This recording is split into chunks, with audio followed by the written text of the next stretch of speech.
Welcome to Subramani. You would have noticed these surroundings. I'm obviously not at home. I'm in Madurai, the land of Meenakshi temple. And right now I'm going to answer some of the questions which people have asked. So Shiv Kumar asked me, can you explain majority of AMCs are chasing the shares of Maruti, HDFC, ICICI, SBI, etc. When mutual funds chase these stocks, these shares are going up. And now is it safe for investors? So is it safe for investors? So please understand that share market is not going up because mutual funds are buying. Mutual funds are buying is just incidental.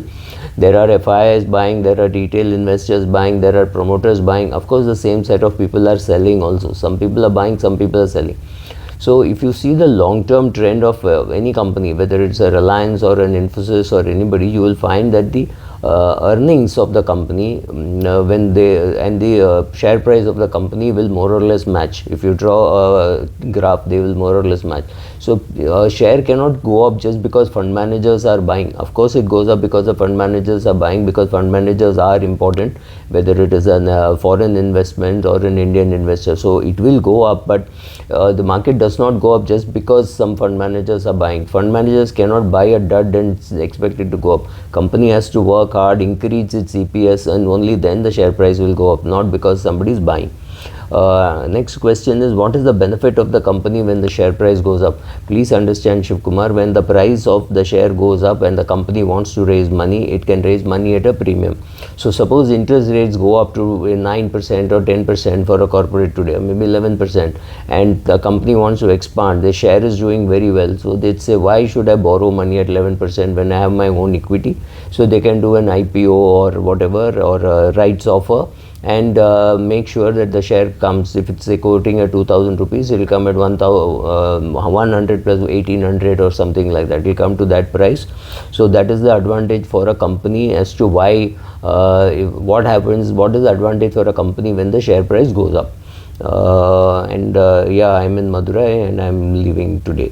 Ojal Agarwal asks that I recently found your channel and this has definitely helped me in increasing my financial knowledge, etc.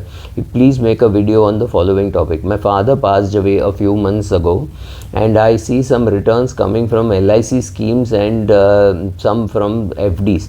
I was wondering if the same setup would work for me 30 years from now.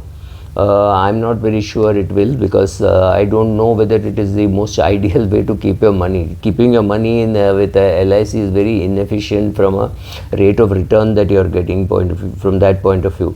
I am in my 30s and wanted to know how to prepare my retirement corpus over the next 30 years and how to use them, how to use that and to invest that corpus after I turn 60 to generate regular income. So Ojal, I think you're too early. Don't jump the gun. Right now you're 30 and very clearly somebody has been giving you a lot of wrong advice. So I'll read the full question before I answer that.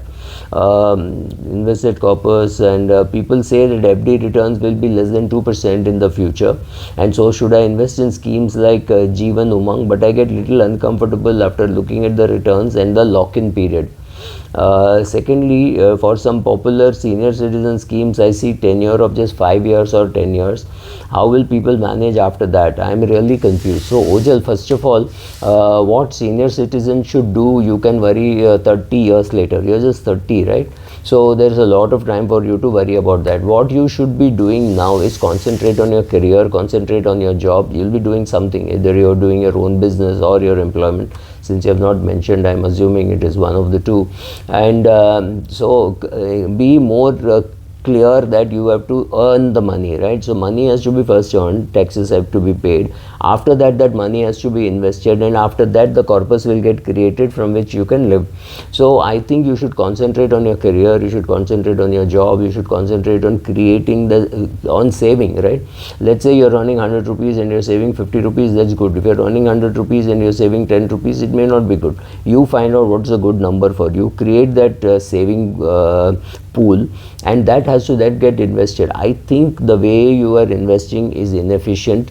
I'm sorry to say that, but I think you are perfectly ripe for getting an advisor who is not a life insurance agent. The fact that you are looking only at LIC options for creating current income and for creating future income, maybe after 30 years, I do think there are better, efficient, less expensive and better return giving assets like mutual funds, etc. You should look at that first, and how to use that money after 30 years. If, well, by the time you find a good advisor and learn from him or her, you would know how to put that plan into action. So I don't think you should worry about what to do as a senior citizen.